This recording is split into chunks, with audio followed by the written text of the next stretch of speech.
शीत बसंत। लोक कथा। एक राजा की दो रानियां थीं, बड़ी रानी और छोटी रानी। घर में बड़ी रानी की ही मर्जी चलती थी, छोटी रानी को अवहेलित करके रखा गया था। राजा भी छोटी रानी से उदासीन रहते थे। छोटी रानी के दिन अत्यंत कष्ट में बीत रहे थे। छोटी रानी के दो पुत्र थे, शीत और बसंत। राजा अपने दोनों बेटों का भी ख्याल नहीं रखते थे। दोनों को न तो अच्छा भोजन मिलता था, न अच्छे वस्त्र। बड़ी माँ की जली कटी बातें भी उन्हें सुननी पड़ती थीं। छोटी रानी सब देखती एवं सहती थी, पर बड़ी रानी को इससे भी संतोष नहीं था। वह हमेशा छोटी रानी को नीचा दिखाने की चेष्टा करती रहती। एक दिन दोनों रानियां नदी में स्नान करने गईं। बड़ी रानी ने छोटी रानी को अत्यंत प्यार से कहा, आओ तुम्हारे माथे में साबुन लगा दूं। साबुन लगाते लगाते उसने चुपके से एक दवा की टिकिया उसके माथे पर घिस दी। दुखियारी छोटी रानी देखते ही देखते एक तोता बनकर टीटी करती हुई उड़ गई। घर आकर बड़ी रानी ने कहा, छोटी रानी तो नदी में डूब गई। राजा ने सहज ही विश्वास कर लिया, मानो राजभवन की लक्ष्मी चली गई। राजभवन में अंधकार फैल गया। छोटी रानी के दोनों पुत्रों शीत और बसंत के दुख की कोई सीमा न रही। उधर तोता बनी छोटी रानी उड़ती उड़ती एक राजा के राजभवन में जा बैठी। राजा ने कहा, सोने का तोता। राजा की बसंत लता नामक एक सुंदर बेटी थी। वह बोली, पिताजी, मैं उस सोने के तोते को लूंगी। राजा के आदेश से उस तोते को पकड़ लिया गया और एक पिंजरे में बंद कर दिया गया। दिन बीतने लगे। उधर बड़ी रानी के 3 पुत्र हुए, लेकिन ये क्या, सभी पुत्र अत्यंत दुबले पतले, हृदयों का ढांचा मात्र ऐसा लगता था मानो फूंक देने से वे उड़ जाएंगे। बड़ी रानी का तो रो रो कर बुरा हाल। वह बड़े जतन के साथ अपने पुत्रों का पाल न करती। खूब पुआ पकवान, मांस मछली खिलाती, लेकिन वे मोटे नहीं हो पा रहे थे। संटी की तरह ही दुबले पतले थे। दूसरी और बड़ी रानी शीत वसंत को ठीक से खाना भी नहीं देती थी, फिर भी वे मोटे ताजे थे। ये देखकर वह और कुढ़ जाती। एक दिन जब शीत और वसंत पाठशाला से पढ़कर लौटे तो देखा कि उनकी बड़ी मां रणचंडी बनी हुई हैं। उसने उन्हें देखते ही गालियों की बौछारें शुरू कर दी। गला फाड़ फाड़ कर रोने लगी, उन्हें मारने लगी, सामानों को फेंकना शुरू कर दिया। जब राजा को इस बात की सूचना मिली तो वे दौड़े दौड़े आए और उससे पूछा, तुम्हें क्या हो गया है? रानी गुस्से से थर थर कांपती हुई बोली, मेरी सौत के ये दोनों पुत्र जब देखो मुझे उल्टा सीधा कहते हैं, गालियां देते हैं। जब तक इनके खून से मैं स्नान न कर लूं, मेरा कलेजा ठंडा नहीं होगा। राजा ने कहा, ऐसा ही होगा। फिर उन्होंने जल्लाद को बुलवाया और आदेश दिया, इन दोनों भाइयों को मारकर इनका खून लाकर बड़ी रानी को दो। शीत वसंत का तो रो रो कर बुरा हाल, पर जल्लाद को तो राजा के आदेश का पालन करना था, सो उनके हाथ पैरों को रस्सियों से बांधकर बलि देने के लिए वह ले जाने लगा। शीत वसंत के चीत्कार को सुनने वाला वहां कोई नहीं था। जल्लाद शीत वसंत को एक जंगल में ले गया। वहां उसके वस्त्र उसने उतरवा लिए और पेड़ की छाल उन्हें पहना दिया। शीत बोला, भाई, हमारे भाग्य में यही था। जल्लाद ने उनके हाथ पैर खोल दिए और डबडबाए आंखों से कहा, राजा की आज्ञा है राजपुत्र। क्या करता, मुझे मानना ही था, पर तुम लोगों को मैंने अपनी गोद में खिलाया है, तुम्हारा खून में कैसे कर सकता हूँ? मेरे कपाल में जो लिखा है होगा। तुम वकल के ऊपर चादर ओढ़ लो और इस जंगल से निकल जाओ, कोई तुम्हें राजपुत्र के रूप में पहचान नहीं पाएगा। ये कहकर उसने उन्हें जंगल से बाहर निकलने का मार्ग बता दिया और खुद राजभवन की ओर लौटने लगा। रास्ते में उसने एक कुत्ते एवं सियार को मारा और उसका खून बड़ी रानी को दे दिया। खून पाकर बड़ी रानी बहुत खुश हुई। उसने उस खून से स्नान किया और खिलखिलाती हुई अपने पुत्रों को अत्यंत स्वादिष्ट भोजन कराया और खुद भी खाया। शीत वसंत दोनों जंगल के रास्ते से आगे बढ़े। वे चलते रहे, पर जंगल का कोई अंत नहीं दिख रहा था। थककर वे एक पेड़ के नीचे बैठ गए। वसंत ने कहा, भाई, बहुत प्यास लगी है, पानी मिलेगा?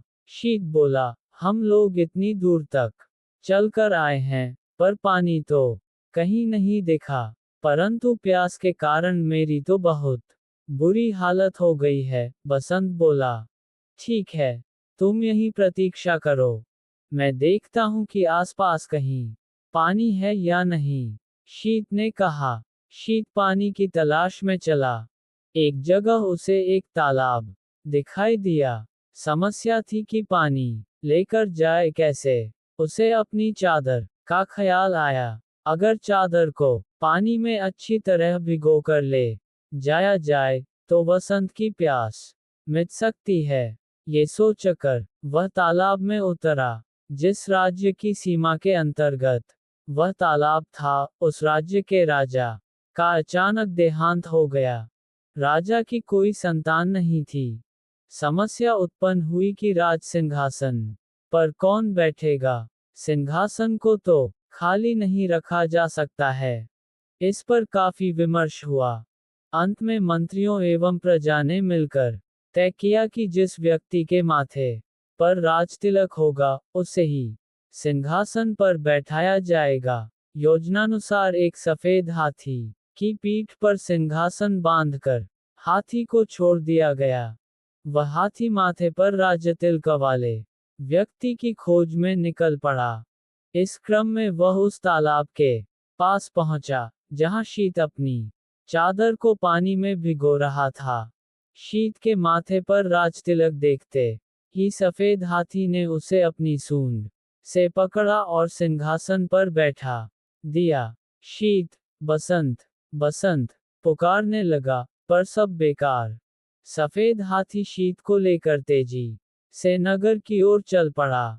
इधर बसंत पेड़ के नीचे बैठा भाई के आने का इंतजार कर रहा था। बहुत देर तक जब उसका भाई नहीं आया तो डर के मारे वह रोने लगा। रोते रोते सारा दिन बीत गया। रात आई तो रो रो कर वह वहीं सो गया। दूसरे दिन सुबह एक सन्यासी उधर से गुजरा। बसंत को उस हाल में देखकर उसे बड़ी दया आई। उसने उसे गोद में उठा लिया और जंगल में बनी अपनी कुटिया में ले गया। उधर सफेद हाथी शीत को लेकर उस राज्य की प्रजा के समक्ष उपस्थित हुआ। सभी ने नए राजा का स्वागत किया। शीत को राजसिंहासन पर बिठाया गया और उसे राजतिलक लगाया गया। शीत को कुछ समझ में नहीं आ रहा था कि हो क्या रहा है। उसे रह रहकर अपने भाई बसंत की बहुत याद आ रही थी। समय बीतने लगा। शीत ने परिस्थिति से समझौता कर लिया। वह कुशलतापूर्वक राजकाज संभालने लगा। अब उसे किसी भी चीज का अभाव नहीं था। उधर बसंत जंगल में सन्यासी की कुटिया में अपने दिन बिता रहा था। वह रोज हवन के लिए जंगल से लकड़ियां चुनकर लाता, पूजा के लिए फूल तोड़कर लाता और जंगल के कंद मूल खाकर अपना पेट भरता था। कभी कभी वह सन्यासी के पास बैठकर शास्त्रों एवं वेदों का ज्ञान भी प्राप्त करता। शीत और बसंत के पिता पर दैवीय आपदा आई। उनका सारा राज्य नष्ट हो गया। राजा सब कुछ छोड़ छाड़कर अज्ञातवास को चले गए। बड़ी रानी की दशा भी अत्यंत दयनीय हो गई थी। भिक्षा मांगकर जीवन निर्वाह करने की नौबत आ गई, परंतु उसके फटे चिथड़े गंदे कपड़ों को देखकर लोग भी उसे दुत्कार देते। एक दिन दुखी होकर बड़ी रानी अपने तीनों पुत्रों के साथ समुद्र के किनारे खड़ी थी। अचानक समुद्र की लहरों में तीनों पुत्र बह गए। रानी ने अपने पुत्रों को बचाने की बहुत कोशिश की, पर सब बेकार। दुखी होकर वह भी समुद्र में कूद पड़ी। उधर राजा की बेटी बसंतलता अब बड़ी हो गई थी। अपनी रूपवती कन्या के लिए राजा योग्य वर की तलाश कर रहे थे, पर वैसा वर उन्हें मिल नहीं रहा था। तब रानी से परामर्श कर उन्होंने स्वयंवर का आयोजन किया। स्वयंवर सभा में अनेक राज्यों के राजपुत्र उपस्थित हुए। राजा ने घोषणा की कि सारे राजपुत्र अपने आसन पर बैठेंगे और बसंतलता हाथ में माला लेकर सभी के सामने से गुजरेगी। जो राजकुमार उसे पसंद आएगा, उसी के गले में वह वरमाला डालेगी। इधर बसंतलता ने स्वयंवर के लिए श्रृंगार करना आरंभ किया। बालों का जूड़ा बनाया, आंखों में काजल लगाया, पांव में आलता लगाया, फिर तोता बनी रानी से पूछा, और मुझे क्या चाहिए? तोते ने कहा, मैं अगर तुम्हारी जगह होती तो पांवों में सोने की पायल पहनती। इससे रुनझुन की बहुत मधुर आवाज आती है। बसंतलता ने सोने की पायल पहन ली। फिर पूछा, बोलो और क्या चाहिए मुझे? तोते ने कहा, अगर मैं तुम्हारी जगह होती तो सोने की जरी वाली साड़ी पहनती। तोते की बात सुन बसंतलता ने सोने की जरी वाली साड़ी पहनी। फिर तोते ने कहा, अब तुम हीरे का हार पहन लो, बहुत सुंदर लगोगी। बसंतलता ने हीरे का हार पहन लिया। फिर पूछा, अब? तोते ने कहा, नाक में मोती की लौंग, कानों में जड़ाव कर्णफूल और मांग में हीरे का टीका पहनने से ही नारी का श्रृंगार पूरा होता है। बसंतलता ने सारी चीजें पहन लीं। तब तोते ने कहा, सब तो हुआ, पर गजमुक्ता न होने से श्रृंगार तो पूरा होगा ही नहीं। तुम्हारे पास तो गजमुक्ता है ही नहीं। अगर स्वयंवर में आए हुए राजकुमारों में से कोई गजमुक्ता ला दे तो समझना वही तुम्हारे योग्य वर है। ये सुनकर बसंतलता ने सारे साज श्रृंगार उतार दिए और घोषणा करवा दी कि जो राजकुमार उसके लिए गजमुक्ता लाएगा, उसी से वह विवाह करेगी। घोषणा सुनते ही सारे राजकुमार गजमुक्ता की खोज में निकल पड़े। राजकुमारों ने सुना था कि सभी हाथियों में गजमुक्ता नहीं होती है। समुद्र के किनारे पाए जाने वाले किसी किसी हाथी में ही गजमुक्ता होती है। अतः सारे राजकुमार समुद्र की ओर चल पड़े। समुद्र के किनारे पहुंचने से पहले ही हाथियों के एक झुंड ने उन पर धावा बोल दिया, जिस कारण अनेक राजपुत्रों के हाथ पैर टूट गए, अनेक घायल हो गए और इस तरह सब हताश निराश होकर वापस लौट गए। कुछ ही दिनों बाद ये समाचार शीत राजा के कानों तक पहुंचा। उसे राजपुत्रों की दुर्दशा पर दया आई और बसंतलता के आचरण पर अत्यंत क्रोध आया। उसने निश्चय किया कि वह बसंतलता के अहंकार को चूर चूर कर देगा। उसने बसंतलता के पिता के राज्य पर आक्रमण कर दिया।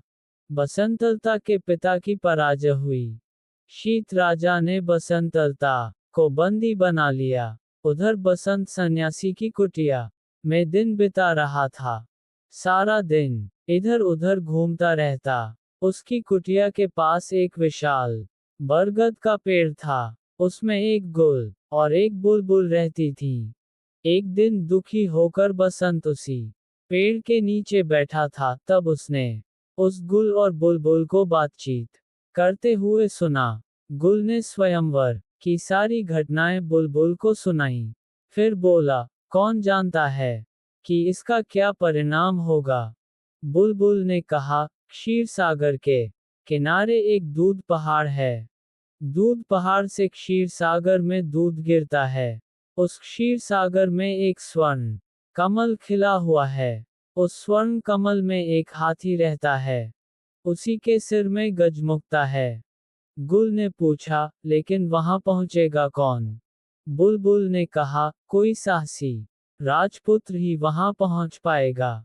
सारी बातें सुनने के बाद बसंत ने उनसे पूछा, मैं गजमुक्ता लेने जाऊंगा। इस कार्य में तुम दोनों मेरी कुछ सहायता करोगे? जरूर, परंतु तुम पहले सन्यासी के पास जाकर उसका त्रिशूल लेकर आओ, फिर सेमल के पेड़ के पास जाकर राजपुत्र के वस्त्र मांगो।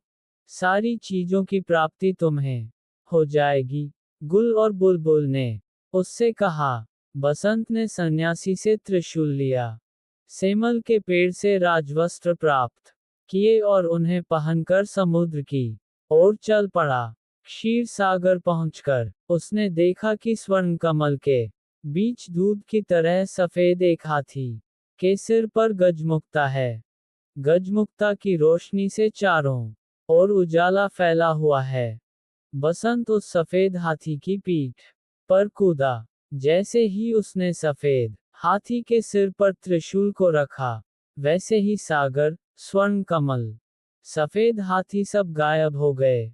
वहां केवल एक कमल का फूल खिला हुआ था और उसके अंदर गजमुक्ता की माला थी। मनुष्य की आवाज में कमल के फूल ने पूछा, निश्चय ही तुम राजपुत्र हो? कौन सा राज्य है तुम्हारा? बसंत ने कहा, मैं राजपुत्र नहीं हूँ। एक सन्यासी के साथ जंगल में रहता हूँ।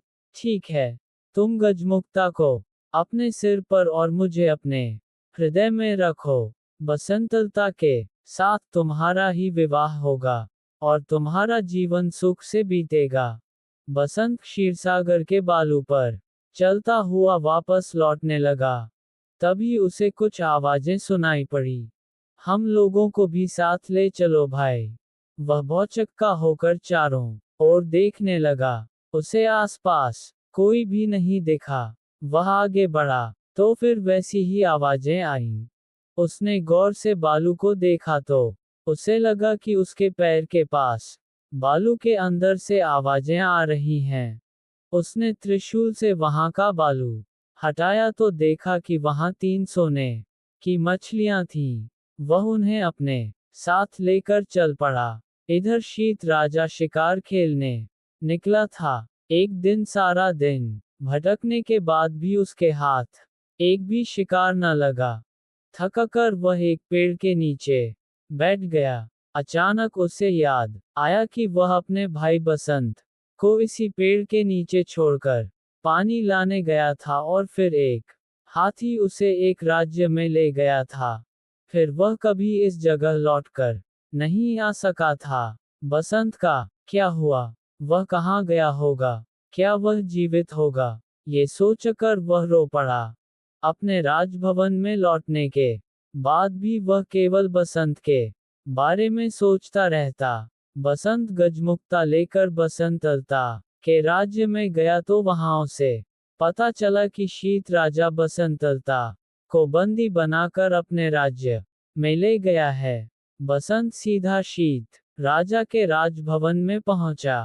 राजा के अंगरक्षकों को 3 सोने की मछलियां देकर कहा, अपने राजा से कहो कि बसंतलता को छोड़ दें। लेकिन शीत राजा तो अपने भाई के शोक में डूबा अपने कमरे का दरवाजा बंद कर अंदर बैठा हुआ था। राजा की आज्ञा की प्रतीक्षा में बसंत 7 दिनों तक हाथ में त्रिशूल लिए, सिर पर गजमुक्ता रखे राजमहल के सामने बैठा रहा। 8वें दिन शीत राजा थोड़े सामान्य हुए तो दासियां सोने की मछलियों को काटने बैठीं।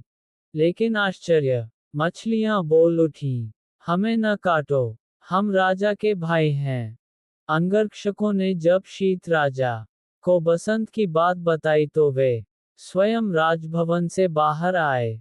वहां अपने भाई बसंत को देखा तो दौड़कर उसे अपने गले लगा लिया। तभी वे दासियां उन बोलने वाली सोने की मछलियों को लेकर राजा के पास पहुंची। लेकिन आश्चर्य, शीत राजा के हाथ लगाते ही तीनों मछलियां 3 मनुष्यों में बदल गईं। उन्हें देखते ही वे पहचान गए, वे बड़ी रानी के पुत्र थे, शीत बसंत के सौतेले भाई। शीत बसंत ने बड़ी रानी और राजा के दुर्भाग्य की सारी बातें उनसे सुनी। उनकी आंखों से आंसू बहने लगे। पांचों भाई आनंदपूर्वक राजभवन में रहने लगे। शीत राजा अपने भाई बसंत के विवाह की तैयारियां करने लगा। उसने बसंतलता के पिता के पास समाचार भेजा कि उन्हें मुक्त किया जा रहा है। पिंजरे के तोते ने बसंतलता को खुशखबरी दी, गजमुक्ता लेकर राजपुत्र आ गया है। बसंतलता बोली, जानती हूँ। उसी समय एक दासी दौड़ती हुई आई और उसने प्रसन्नतापूर्वक कहा कि गजमुक्ता लाने वाले राजपुत्र राजा शीत के ही भाई हैं। बसंतलता बहुत खुश हुई। उसने तय किया कि वह अपने प्रिय तोते को आज अपने हाथों से स्नान कराएगी। उसने कपिला गाय के दूध में कच्ची हल्दी को पीसकर दूध में मिलाया और उससे तोते को स्नान कराने लगी। इस क्रम में बसंतलता के हाथ से तोते के माथे की दवाई पुछ गई। देखते ही देखते तोता एक सुंदर नारी बन गया। बसंतलता ने आश्चर्य से पूछा, तुम कौन हो, परी या देवी? वह बोली, मैं राजरानी हूँ। शीत और बसंत मेरे ही बेटे हैं। उसके बाद उसने अपने साथ घटी सारी बातों को उसे बता दिया। अगले दिन बसंतलता के साथ बसंत का विवाह धूमधाम से संपन्न हुआ। विदा के समय बसंतलता ने अपने पिता से कहा, मैं पालकी में अकेली ही जाऊंगी। पिता ने पूछा, यह क्या बात हुई? बसंतलता बोली, मैंने प्रण लिया है कि सुबह प्रार्थना के समय अकेली रहूंगी। पिता बोले, ठीक है, जैसा तुम चाहती हो वही होगा। सभी से विदा लेकर बसंतलता सुंदर पालकी में बैठ गई। उसने चुपके से छोटी रानी को अपनी पालकी में बैठा लिया। बसंत भी अपनी पालकी में बैठ गया।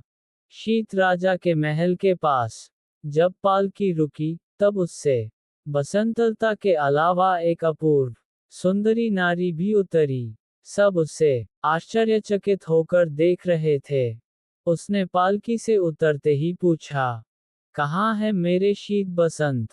मेरे पास आओ। माँ की पुकार सुनकर शीत बसंत दौड़कर आए और उससे लिपट गए। बड़ी रानी के तीनों पुत्र भी दौड़कर वहां पहुंच गए। इस सुखद समाचार को सुनकर थोड़े दिनों बाद राजा भी लौट आए। इस प्रकार छोटी रानी के दुखों का अंत हुआ। सभी के दिन सुखपूर्वक बीतने लगे।